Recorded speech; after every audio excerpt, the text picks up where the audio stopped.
Delatte. Christophe Delatte. Une histoire absolument hallucinante aujourd'hui. L'affaire Marcel Le Chien, qui a pour théâtre un petit village de l'Eure en Normandie, Cormeilles. Pendant des années et des années, l'instituteur du cours préparatoire, Marcel Le Chien, a tripoté ses élèves, garçons et filles, en toute impunité. Ça se savait, des parents se sont plaints, mais l'éducation nationale a fait l'autruche. Et ça a duré comme ça jusqu'en 2001, jusqu'à ce qu'un parent d'élève décide de mettre un terme à ces agissements. Et au final, Marcel Le Chien a été jugé, tenez-vous bien, pour 38 agressions sexuelles et 3 viols qu'il a niés en bloc jusqu'au bout. Je vais vous raconter toute l'histoire et tout à l'heure pour le débrief, je serai avec la journaliste Blandine Millot qui a couvert l'affaire à l'époque pour Libération et que je salue. Bonjour Blandine. Oui, bonjour. Et à tout à l'heure. J'ai écrit cette histoire avec Thomas Audouard. La réalisation est signée Céline Lebras. Europe 1, Christophe Delatte.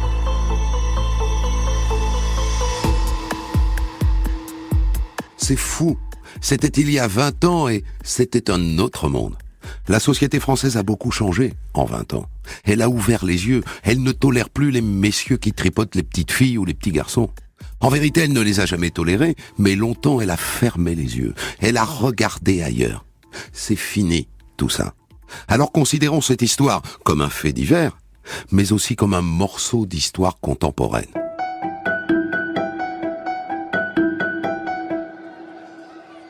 Nous voilà donc dans la cour de l'école primaire de Cormeilles, dans l'Eure, en Normandie.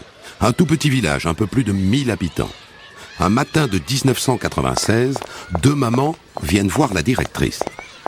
Madame la directrice, on a un souci. On voudrait vous parler.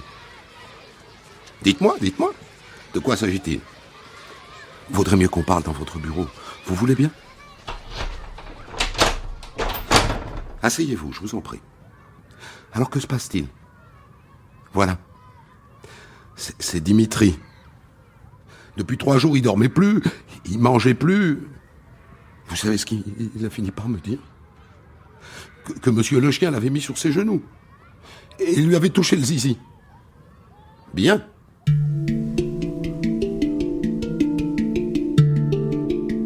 Elle est embarrassée, la directrice. C'est une petite école. Marcel est son collègue. Que faire? Elle décide d'organiser, hors de tout cadre légal ou administratif, un rendez-vous de conciliation dans son bureau. Avec Dimitri, qui a 6 ans et demi, il est tout petit, ses parents et l'instituteur Marcel Le Chien.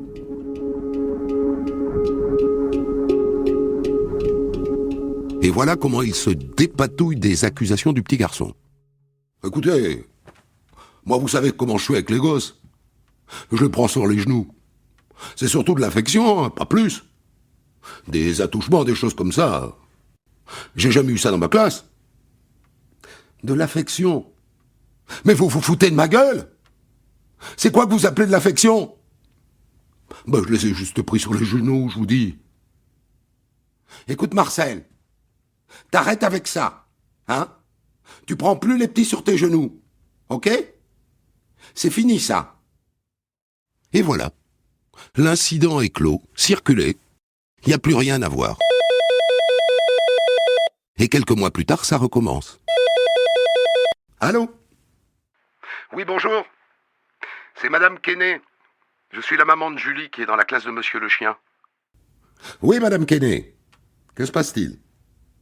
Écoutez, Julie m'a dit qu'elle avait reçu une fessée déculottée de la part de son maître. On trouve pas ça normal? Dans quelles circonstances, Madame Quesnay? Parce que, soi-disant, elle avait mal travaillé. Il lui a donné devant toute la classe. Elle est rentrée à la maison le soir. Elle est descendue du car en larmes.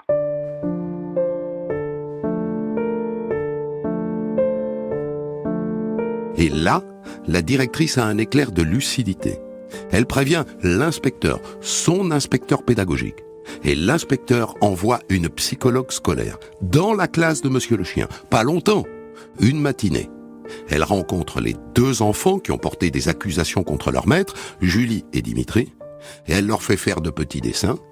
Et voilà sa conclusion. Les 2 enfants sont sans doute perturbés par des problèmes familiaux. Et oui, La maman de Julie est en instance de divorce. C'est pour ça que Julie accuse l'instituteur. Et la mère de Julie accepte cette explication. C'est de sa faute. Elle n'avait qu'à pas divorcer.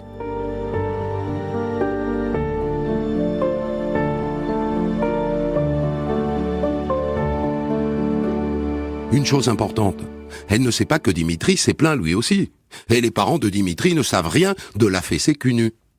L'année scolaire se termine, sans aucun autre incident, en tout cas signalé. Et pendant 5 ans, plus rien. Peut-être finalement que Marcel le chien a retenu la leçon. Mais pas sans rumeur. Ça cause à Cormeilles. Et là, il faut que je vous présente quelqu'un qui est un peu le héros de cette histoire. Il s'appelle Jean-Yves Sandré. Et il n'est pas de là, il n'est pas là depuis longtemps, il est de passage. C'est un intello, un écrivain et sa femme aussi. Sa femme, c'est la romancière Marine Diaye. Disons qu'ils ont tous les deux un regard neuf sur ce village et ses petits secrets. Et un jour au café, en 2001, Jean-Yves entend dire « Oh, il y en a un qui devait être en prison, hein ?»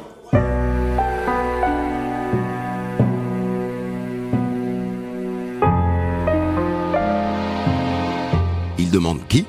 On lui répond l'instituteur, Marcel le chien. À partir de ce moment-là, il aurait pu, comme tous les autres, passer à autre chose. Mais ça n'est pas dans sa nature. Au contraire, il se lance dans une petite enquête. Et pour commencer, ils sont de ses propres enfants, passés par le cours préparatoire de Monsieur le chien. Ils n'ont rien de particulier à raconter. Et ensuite, il se met à faire le tour du village, maison par maison. Et là, il découvre les plaintes de 1996 et la manière dont l'éducation nationale a géré ça. Et surtout qu'après, ça a continué. Anaïs, Élodie, quand j'étais sur ses genoux, il avait souvent la braguette ouverte et je devais le toucher. La première chose que je faisais en sortant de la classe, c'était de me laver les mains. Voilà ce que lui dit Anaïs. Alors voilà ce qu'il fait, lui, de sa propre initiative. Le 6 février 2001, à 8h pile, il va se garer devant l'école et à 8h45, il voit arriver Monsieur le chien. « Monsieur le chien ? Bonjour, Monsieur le chien. Je voudrais vous parler. Ça ne vous embête pas si on va se parler dans ma voiture ? Pas d'accord ? Je vous suis, Monsieur Sandré. » Il monte dans la voiture. Jean-Yves Sandré laisse passer un long silence. Et d'un coup, il balance. « Monsieur le chien, les petites filles, c'est fini. Vous voyez de quoi je veux parler ? » Sur le fauteuil passager, l'autre ne dit rien, mais il change de couleur. Et là, Jean-Yves lui fait la liste de toutes les victimes qu'il a identifiées. « Alors maintenant, Monsieur le chien, je vous le dis, tout ça, c'est fini. Je vous emmène à la gendarmerie et je vous dénonce comme pédophile. S'il vous reste un peu de dignité, vous n'allez rien tenter, n'est-ce pas ? Rien. D'accord ? On y va. Sur la route, Marcel le chien est blême. Est-ce que les parents sont au courant ? Vous les avez prévenus ? On dirait un petit garçon pris la main dans la boîte de bonbons. Ils arrivent à la gendarmerie. Ils se garent. Descendez. À l'accueil, il y a 2 gendarmes. Bonjour, messieurs. Voilà, je vous amène un pédophile multirécidiviste. Je viole personne. Je vous avais demandé d'être digne. Les gendarmes appellent tout de suite leur adjudant, qui arrive titubant, l'air de sortir de l'apéro. Alors, qu'est-ce qui se passe ici ? Bonjour, monsieur. Je vous emmène Monsieur le chien, qui est instituteur à l'école primaire, en cours préparatoire. Il pratique des attouchements sexuels sur ses élèves pendant la classe. Oh, mais vous n'auriez pas dû l'emmener. Qu'est-ce que je vais en faire, moi ? Vous en faites ce que vous voulez, pourvu qu'il ne rejoigne pas sa classe, d'accord ?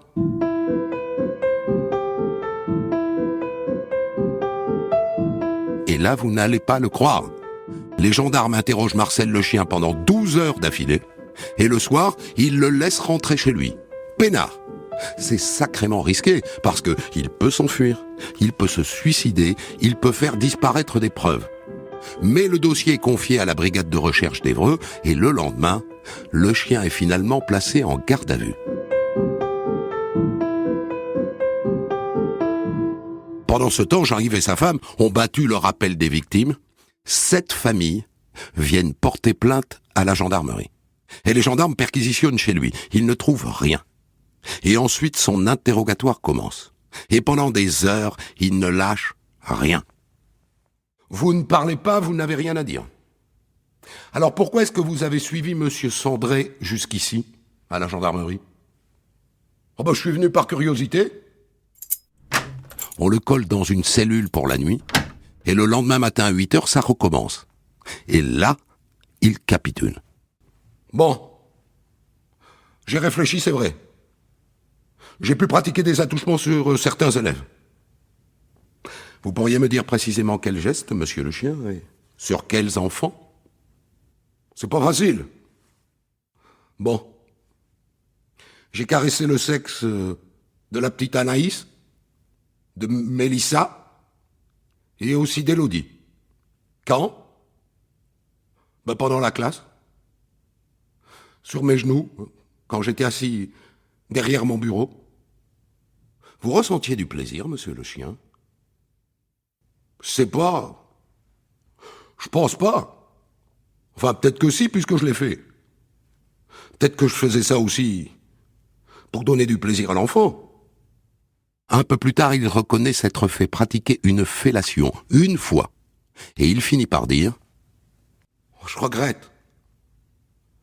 Je regrette le mal que j'ai pu faire. » Les gendarmes l'emmènent dans sa classe, à l'école, menotté. On ne trouve rien, à part dans le tiroir de son bureau, un long morceau de pâte à modeler en forme de sexe masculin. Vous pouvez m'expliquer quel est cet objet, monsieur? J'ai jamais vu ça, moi. Ça doit être un petit garçon qui a fait ça. Le soir même, Marcel le chien est mis en examen et écroué à la maison d'arrêt d'Évreux. Mais lors de son premier interrogatoire chez le juge, dans les jours qui suivent, il fait marche arrière. Il revient sur ses aveux. N'empêche que 12 nouvelles plaintes sont enregistrées. On recense maintenant 19 victimes. Mais il y en aura d'autres.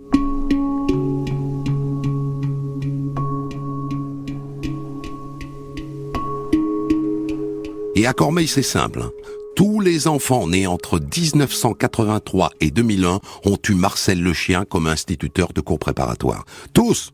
Alors forcément, les parents interrogent leurs enfants. Dis-moi, Sophie, il t'est rien arrivé dans la classe de monsieur le chien? Non. Non, papa, il m'est rien arrivé. Mais parfois, c'est le contraire. La petite Laura dit à son père. Monsieur le chien, il me prenait sur ses genoux.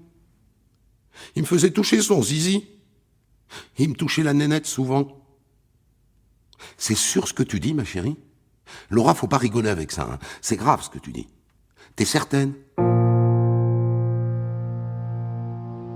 Et là, Laura fond en larmes, et les parents s'en veulent. Il faut dire que Marcel le chien est un ami du père. Combien de fois la gamine, le matin, ne voulait pas aller à l'école? Il l'a forcée. Il prenait ça pour un caprice. Et là, maintenant, ils comprennent. Et la mère l'accompagne à la gendarmerie. Bonjour, madame. Madame, on va donc entendre Laura, et comme elle est mineure, vous allez rester à ses côtés. Peut-être qu'à un moment, si nécessaire, on vous demandera de sortir, mais au départ, c'est bien que vous soyez à ses côtés, d'accord? Et une plainte de plus. Il y aura aussi Candice qui vient raconter que 7 ans plus tôt, elle a vu monsieur le chien couché sur une élève. Le procureur se dit, mais quand est-ce que ça va s'arrêter? Et là, il décide d'entendre tous les enfants scolarisés depuis 1983. Tous! Les gendarmes ont compté, en 13 années, 240 enfants se sont succédés dans la classe de monsieur le chien. Les plus âgés ont aujourd'hui dans les 16 ans, les plus jeunes, 6 ans.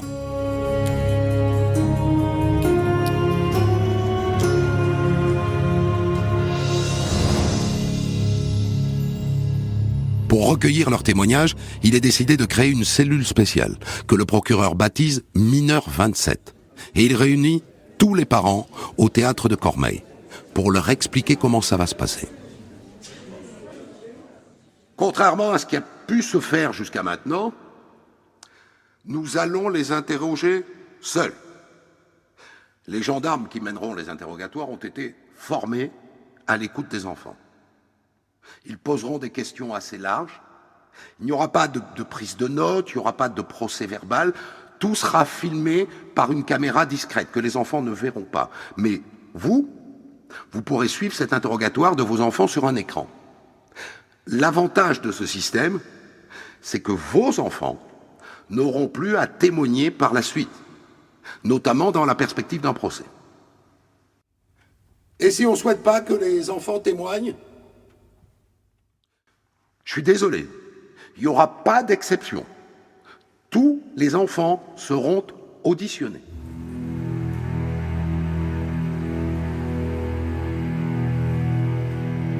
Et il a bien raison, le procureur. Parce que beaucoup d'enfants qui n'avaient rien osé dire à leurs parents se libèrent devant les gendarmes. Et à la fin des auditions, on compte, tenez-vous bien, 38 plaintes. 38 plaintes, 35 pour des attouchements et 3 pour ce qui ressemble à des viols. Le petit Baptiste, par exemple, raconte que le morceau de pâte à modeler bleu, le maître le lui a introduit dans les fesses. Et ça, c'est un viol.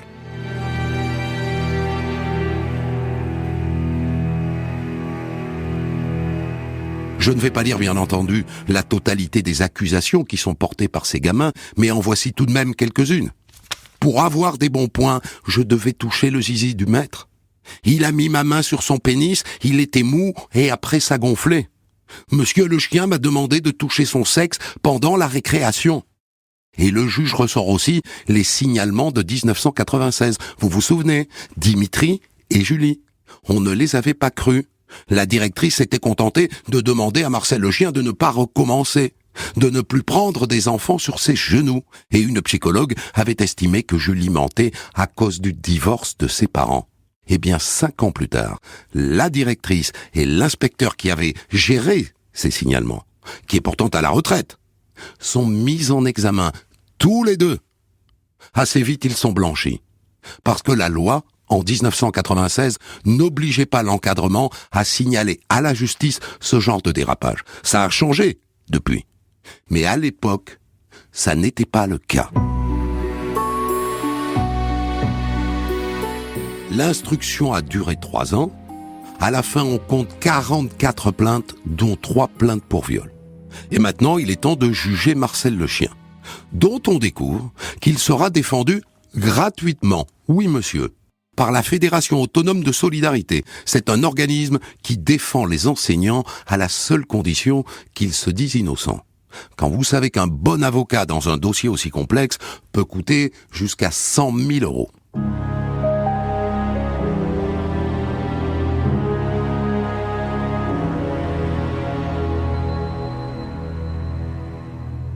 Le procès de Marcel le chien est programmé pour novembre 2004, devant les assises d'Évreux. Normalement, il doit avoir lieu à huis clos, puisque la totalité des victimes sont mineures. C'est l'usage. La veille, le chien envoie une lettre à la presse, qu'il fait lire par la femme de son avocat au cours d'une conférence de presse. Dans mon esprit, je sais que je n'ai rien fait de mal, j'en suis absolument sûr, je suis innocent des faits dont on m'accuse. Il dit aussi dans cette lettre qu'il ne veut pas d'un procès à huis clos, car, dit-il, les enfants mentent. Ils mentent. Les parents sont furieux. Alors ils changent leur fusil d'épaule et ils demandent à leur tour un procès public. Au fond, ils n'ont rien à cacher, ils n'ont pas honte. Ce procès doit durer 3 semaines. 4 avocats vont défendre les enfants et 2 avocats vont défendre Marcel le chien. Et l'air de rien, ça n'est pas un procès gagné d'avance. Il n'y a pas de preuves formelles. Il y a juste la parole des enfants et les dessins qu'ils ont réalisés. La cour!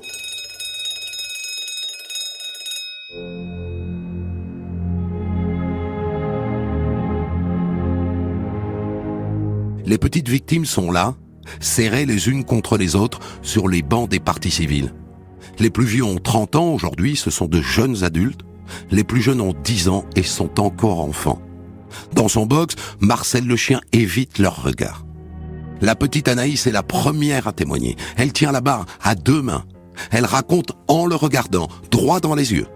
Et puis c'est Laura, et puis Baptiste, et puis un à un tous les autres. Et tous disent la même chose. Tous racontent les mêmes scènes, les mêmes attouchements, aux mêmes endroits, dans les mêmes circonstances. Et lui, est-ce qu'il est plombé par ces témoignages accablants ? Eh ben non. La plupart du temps, il regarde ses chaussures, et quand on lui demande de réagir au témoignage, il dit « Il mente, monsieur le président !» Élodie accuse Marcel le chien de l'avoir forcé à une fellation, ce qui revient à l'accuser de viol. C'est l'accusation la plus grave. Elle s'est promis de ne pas craquer. Mais quand elle arrive devant la barre, elle éclate en sanglots. Elle a du mal, beaucoup de mal. Elle dit à Marcel le chien, sans oser le regarder. « Vous avez vu ce que vous avez fait ? C'est pas juste ! C'est pas juste !» Et là, Marcel le chien bondit. « Tu mens !» À travers les témoignages, on commence à comprendre comment fonctionnait Marcel le chien, l'instituteur du cours préparatoire. En classe, il était dur, très exigeant. Ses élèves racontent des punitions, des sévices. Il leur faisait peur. Et donc, les élèves avaient envie d'être son chouchou, envie d'être sur ses genoux. Et être son chouchou, ça passait par les tripotages. À un moment donné, évidemment, on fait témoigner la directrice. Elle parle pendant plus de 2 heures. Les avocats des enfants la secouent comme un prunier. Elle n'est pas accusée, mais au moins on voudrait qu'elle exprime un regret. Mais non, elle a fait ce qu'elle avait à faire. « J'ai fait mon travail. Voilà tout. » On fait aussi venir l'inspecteur, qui a 72 ans aujourd'hui, qui est à la retraite et qui n'a aucun état d'âme. Les accusations dont j'ai été saisi en 1996 me sont apparues très farfelues. Enfin, monsieur, les parents à l'époque se sont plaints que monsieur le chien mettait sa main dans l'entrecuisse des enfants. Vous trouvez ça farfelu ? Vous avez trouvé ça normal ? Oh, vous savez, c'était un geste fortuit, et puis, en Afrique, c'est comme ça, que les mamans tiennent leurs enfants par l'entrecuisse. Monsieur, selon vous, qu'auraient dû faire les parents à l'époque ? Je sais pas. Retirer les enfants de l'école ? Pourquoi n'y a-t-il rien dans son dossier à l'Éducation nationale sur les accusations qui ont été portées à l'époque en 1996 ? Vous n'avez pas fait de rapport. Je voulais pas porter atteinte à l'honneur de cet homme, voilà tout. Monsieur, est-ce que vous pouvez nous dire comment est-ce que vous avez été formé à la prise en charge des problèmes de pédophilie ? Oh vous savez, à l'époque, quand moi j'ai passé mes diplômes, la pédophilie, ça n'avait pas été inventé. On fait aussi témoigner un expert psychologue qui a examiné Marcel le chien. Si vous voulez, il s'est créé 2 mondes. Un monde public et un monde privé. Et je dirais qu'il est dans la dénégation de ce qui se passe dans son monde privé. À l'extérieur, c'est un homme lisse. À l'intérieur, c'est un pervers.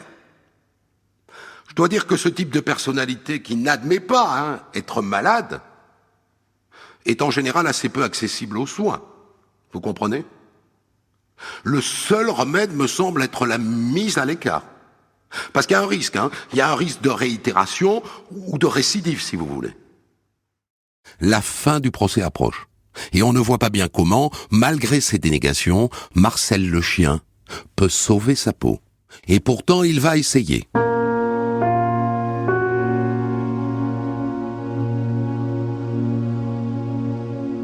Arrive le moment des plaidoiries.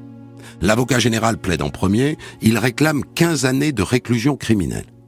Pour le défendre, Marcel le chien a enrôlé 2 avocats. Il les a enfermés dans son système de défense. Il est innocent. Et donc les avocats ne peuvent rien plaider d'autre que l'acquittement. Je vous mets en garde contre une erreur judiciaire. Vous le savez, les enfants ont un monde fantastique et imaginaire très développé. Souvenez-vous de l'affaire d'Outreau. Les enfants ont menti à Outreau. Ou plutôt, leur imagination les a fait mentir. Il ne mentait pas consciemment, bien sûr. Il y a des leçons à tirer du procès d'Outreau.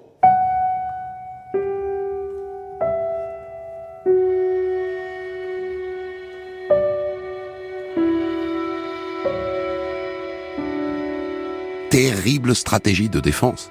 Car les témoignages des enfants, les uns derrière les autres, ont convaincu tout le monde que Marcel le chien était coupable. Tout le monde. Ses avocats auraient pu plaider les circonstances atténuantes, les pulsions qu'on ne peut pas contrôler, l'éducation nationale qui n'a pas fait son travail. Eh bien non, le chien leur a demandé de plaider l'acquittement. C'est une aberration. Il va le payer très cher.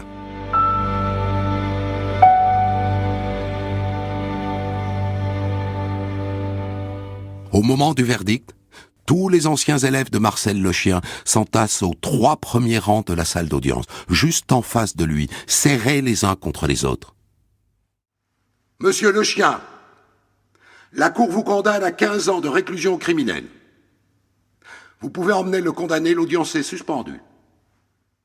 Dans le box, le chien ne réagit pas. Il fait savoir par ses avocats qu'il va faire appel et puis finalement, il renonce à faire appel. Après le procès, 6 nouvelles plaintes sont déposées, provenant toutes d'anciens élèves, et un nouveau procès a lieu en mai 2013 qui le condamne à 5 années de prison qui viennent se confondre avec le premier verdict. À cette heure-ci, Marcel le chien a purgé sa peine et il est libre. Europe 1, On de Latte raconte. Je vous ai raconté aujourd'hui l'hallucinante affaire Marcel le chien du nom de cet instituteur de cours préparatoire de l'école de Cormeilles en Normandie qui pendant des années, en toute impunité, a tripoté, parfois même violé, près de 40 de ses élèves jusqu'à ce qu'en 2001, un parent d'élève décide de le livrer à la gendarmerie et il a été condamné en 2004 à 15 années de réclusion criminelle. Pour le débrief de cette histoire, je suis avec la journaliste Ondine Milot. Vous étiez, Ondine, à l'époque à Libération, vous avez couvert toute cette affaire et réalisé en 2002 un documentaire sur ce dossier pour Arte, un film qui s'appelle Cormeilles, l'enfance tue. J'en reviens à ce village parce qu'au fond, sur cette période pendant laquelle Cormeilles fait l'autruche, on entend 2 choses. On entend des parents qui nous disent « mais on n'était pas au courant », mais on entend aussi des parents qui nous disent « oui, mais il y avait une rumeur ». Alors, quelle est la réalité? On était ou on n'était pas? Écoutez, moi, quand j'ai enquêté là-bas, j'ai navigué en fait entre 2 clans. Et effectivement, ceux qui savaient et ceux qui ne savaient pas. Sachant que ceux qui savaient, ils le disent pas comme ça. Il faut travailler. C'est pour ça que j'ai eu envie de retourner. Et 1 an plus tard, j'ai passé des mois et des mois pour avoir un peu cette parole qui se libère un petit peu. Ceux qui savaient pas, c'est facile de le dire, évidemment. Ceux qui se doutaient, et qui, en fait, parfois, c'était même bien plus que des doutes, ça a été compliqué. Ben non, évidemment, on va pas se vanter de ça. À part des personnes un peu inconscientes, j'en ai trouvé 1 ou 2, mais globalement, donc c'est en comprenant, en fait, par les enfants victimes, que ils avaient bien parlé à leurs parents et que ces parents s'étaient quand même bien ouverts à leurs amis, etc., que je finissais par comprendre qu'effectivement une partie du village savait. Il y a eu même des gens qui alertaient leurs amis en disant, puisqu'il y avait 2 classes de CP1, en disant demande à ce que ton fils ou ta fille ne soit pas avec le chien. Donc ça fait un village en fait, qui va se séparer en 2 clans, qui va avoir du mal à revivre ensemble. On peut signaler que la directrice elle-même a retiré sa fille de la classe de Marcel le chien. Oui, tout à fait, en cours d'année. Et la directrice, comme vous le savez, alertait, enfin, la directrice, pour le coup, les témoignages, elle en avait reçu. L'apport de Jean-Yves Sandré là-dedans, on sent vraiment... Alors ça, c'est intéressant parce que ça va bien au-delà de cette histoire, mais on dit toujours que les gens qui viennent d'ailleurs viennent ficher le bordel dans les villages. En vérité, il apporte un œil nouveau sur ce village qui est refermé sur ses secrets. Lui, il n'a pas d'amis, il n'est pas ami avec l'instituteur. Il n'a pas de passé, il n'est pas là depuis longtemps, il n'y a pas de connivence. Il est extérieur à tout ça. Oui, et puis c'est un libre penseur aussi, parce qu'il a quand même des amis dans le village, et c'est d'ailleurs un ami qui lui parle et qui lui dit pour sa fille, donc des gens, il est proche de certaines personnes qui ne font rien, et pour autant lui c'est l'inverse de sa façon d'être et de sa façon, il se pose même pas la question, il se demande juste s'il attend 1 journée ou 2 pour réunir plus de témoignages, ce qu'il fait finalement, et ce qui est une bonne chose, parce que ça permet d'étayer auprès des gendarmes le pourquoi de sa venue avec l'instituteur. Mais oui, il n'est pas lié lié, mais si vous voulez, je pense que quel que soit l'endroit où Jean-Yves Sandret peut se trouver, même s'il est lié, il a juste une façon de voir les choses différentes. Voilà, c'est un type à part, quoi. Oui, mais il y en a d'autres. Enfin, je veux dire, il n'y a pas de fatalité au fait qu'on dénonce pas parce qu'on connaît ou parce qu'on est dans un petit village. Hein. Fort heureusement, aujourd'hui, il n'y a pas besoin d'être un écrivain et de venir d'ailleurs pour pouvoir faire quelque chose quand on est témoin ou avisé d'agression sur des enfants. Pas faux. Alors quelque chose sur lequel peut-être moi j'ai pas assez insisté, mais dont vous pouvez sans doute témoigner, c'est que en fait pendant la totalité de cette enquête et même jusqu'au procès, vous allez me dire si ça continue après le procès, mais le village est un peu coupé en deux. Alors ce ne sont pas deux parts égales. Il y a plus de gens qui pensent que le chien est pédophile que de gens qui pensent qu'il est innocent. Mais enfin, il y a quand même plein de gens qui pensent qu'il est innocent. Oui, alors moi j'en ai. Ils ont quand même du mal à le dire comme ça, mais effectivement, c'est assez. Il reste une défense de l'institution, quelque chose d'assez corporatiste. Moi, je me souviens de quelque chose qui m'avait choquée au procès. C'est une jeune victime qui va voir une ancienne maîtresse et qui lui dit merci d'être là pour nous soutenir. Et la maîtresse lui dit non, je suis pas là pour vous soutenir, je suis là pour soutenir la directrice. Et on se dit waouh, dans le déni, faut aller loin quand même pour en être là.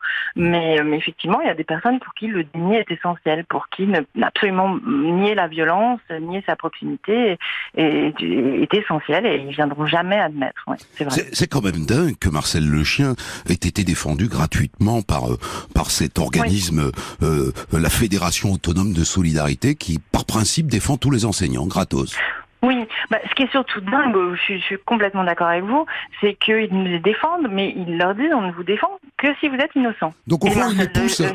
Ils le poussent dans le déni. Oui, c'est terrible. Quand vous vous rendez compte que le système de défense des enseignants mis en cause et de les obliger à nier, vous voyez bien qu'effectivement, on ne va pas vers le progrès avec un tel système. Et ils leur disent clairement, on vous défend que si vous êtes innocent. Donc Marcel Le Chien, c'est quand même quelqu'un qui avait avoué au départ, oui. et qui va se rétracter. Et en plus de ça, son avocat, c'est l'ancien avocat de la directrice.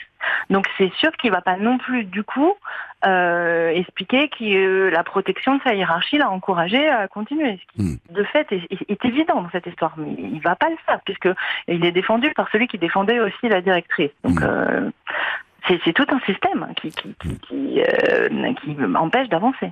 Alors, on a en tête évidemment l'avis du psychologue qui dit qu'il peut récidiver. Or, il est libre, Marcel Le Chien, aujourd'hui. Oui, est-ce qu'il a un suivi, à votre connaissance? Je sais pas du tout. Il devrait, normalement. S'il a bénéficié d'une libération conditionnelle, elle a pu être étendue un petit peu au-delà de la durée de sa peine. On a un système qui, quand il fonctionne là-dessus, fonctionne à peu près bien. Et donc peut-être qu'il a un suivi. En tout cas, ce qui est sûr, c'est qu'il doit avoir une interdiction de fréquenter des enfants, d'y être confronté. Ça me semble absolument impossible qu'on les... Oui, voilà. Mais je vous avoue que j'ai pas les éléments. J'ai pas réenquêté sur la libération de Marcel Le Chien. Merci Ondine Milot d'avoir accepté cette conversation tant d'années après sur cette affaire Marcel Le Chien. Des centaines d'histoires disponibles sur vos plateformes d'écoute et sur europe1.fr.